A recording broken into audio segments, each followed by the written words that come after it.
Assalamualaikum warahmatullahi wabarakatuh. Perkenalkan, saya Dinten Darmawanti Nurjana dengan NIM 2401030079, Prodi Ilmu Komunikasi kelas 1B, Fakultas Ilmu Sosial dan Ilmu Politik, Universitas Islam Syekh Yusuf 2024. Baik, di sini saya akan mempresentasikan proposal penelitian saya yang berjudul Analisis Penyebaran Hoaks atau Berita Palsu dalam Media Sosial terhadap Masyarakat. Latar belakang dibuatnya proposal tersebut karena penyebaran berita palsu atau hoax kini semakin menjolak, dipicu karena perkembangan pesat teknologi informasi. Sayangnya, kemajuan teknologi ini belum diimbangi dengan peningkatan literasi penggunanya.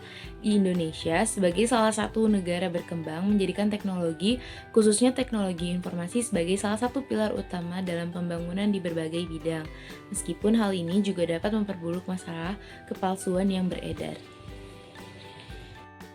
Dalam hal ini, media sosial sangat berperan besar karena algoritma yang digunakan seringkali mendorong konten yang menarik perhatian tanpa pertimbangan kebenarannya. Oleh karena itu, penelitian ini dibuat untuk meningkatkan literasi media di dalam kalangan pengguna yang berfungsi untuk mengurangi penyebaran berita palsu atau hoaks. Pengguna juga perlu dilatih untuk mengenali sumber informasi yang kredibel dan juga memahami cara memverifikasi fakta. Selain itu, setiap individu juga memiliki tanggung jawab untuk tidak menyebarkan informasi tanpa memeriksa kebenarannya. Sebagai pengguna media sosial, kita sebaiknya senantiasa bersikap hati-hati dan juga bijaksana dalam membagikan informasi. Dalam uraian dan penjelasan pada latar belakang di atas, maka rumusan masalahnya yaitu apa saja dampak sosial yang akan ditimbulkan oleh penyebaran hoaks di media sosial terhadap hubungan individu dalam masyarakat. 2.1 Hoaks. Hoaks berasal dari kata hokus yang artinya mengecoh atau menipu. Secara umum, hoaks berarti kabar burung atau kabar bohong, sebuah kabar atau cerita bohong yang sengaja dibuat atau difabrikasikan seolah-olah kabar atau cerita tersebut benar adanya. Menurut teori milik Karl Popper, yang menekankan bahwa pada sebuah kebenaran atau fakta di mana kebenaran tersebut haruslah mutlak tanpa adanya cacat. Di era digital ini, penyebaran hoaks atau berita palsu melalui media sosial semakin marak terjadi di Indonesia.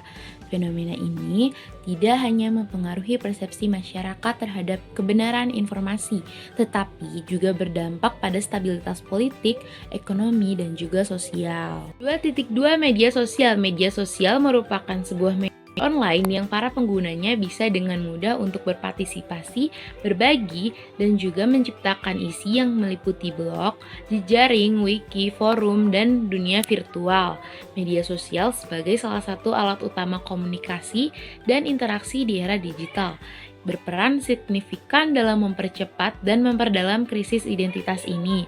Media sosial memiliki peran penting dalam penyajian berita. Berita elektronik sangat mudah digali keberadaannya karena sudah tersebar luas. Baik yang muda sampai yang lanjut usia telah menggunakan sosial media. 2.3 Masyarakat. Secara umum, pengertian masyarakat adalah sekumpulan individu atau orang yang hidup bersama. Biasanya disebut dengan society, artinya interaksi sosial, perubahan sosial, dan rasa kebersamaan, yang berasal dari kata Latin socius, artinya kawan.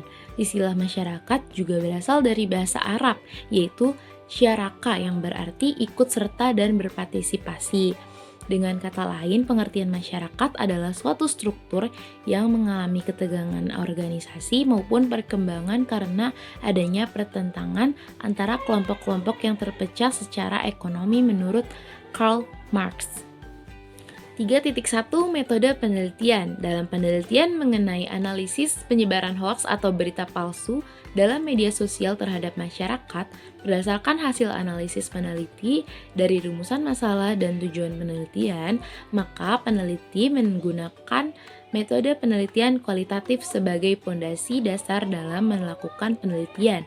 Hal ini dilakukan guna memahami makna dari suatu kejadian atau peristiwa dengan mencoba berinteraksi dengan orang-orang yang berkaitan dengan fenomena penelitian tersebut. 3.2 Sumber data. Yang pertama ada observasi. Peneliti mengamati masyarakat umum pada platform media sosial untuk memahami bagaimana masyarakat menerima dan menyebarkan dari informasi atau berita tersebut. Yang kedua ada wawancara, yaitu teknik pengumpulan informasi dengan wawancara dilakukan melalui narasumber yang disebut informan. 3.3 Teknik pengumpulan data. Yang pertama ada observasi. Observasi ini membantu peneliti melihat fenomena secara langsung dalam konteks alami. Yang kedua ada teknik simak. Teknik simak yaitu dengan observasi pasif dengan terlibat secara langsung dalam aktivitas untuk mengamati perilaku masyarakat umum. Yang ketiga ada studi kepustakaan, pengumpulan data yang diperoleh dari berbagai referensi yang relevan dengan peneliti yang bijak yang dijalankan, dan teknik ini berdasarkan textbook maupun jurnal ilmiah. Terakhir, ada 3.4 Teknik analisis data. Dalam penelitian ini, penulis menggunakan analisis data kualitatif, mengikuti konsep yang diberikan oleh Miles dan Haberman yang mengemukakan bahwa aktivitas dalam analisis data kualitatif dilakukan secara interaktif dan berlaku secara terus-menerus sampai tuntas, sehingga datanya sampai jenuh dengan melakukan salah satu kegiatan, yaitu penyajian data. Dalam penelitian kualitatif, penyajian data bisa dilakukan dalam bentuk uraian singkat, bagan, hubungan antar kategori, dan sejenisnya. Melalui penyajian data, maka data dapat terorganisir, tersusun dalam pola hubungan sehingga akan mudah dipahami. Sekian presentasi dari saya, kurang lebihnya mohon maaf. Wassalamualaikum warahmatullahi wabarakatuh.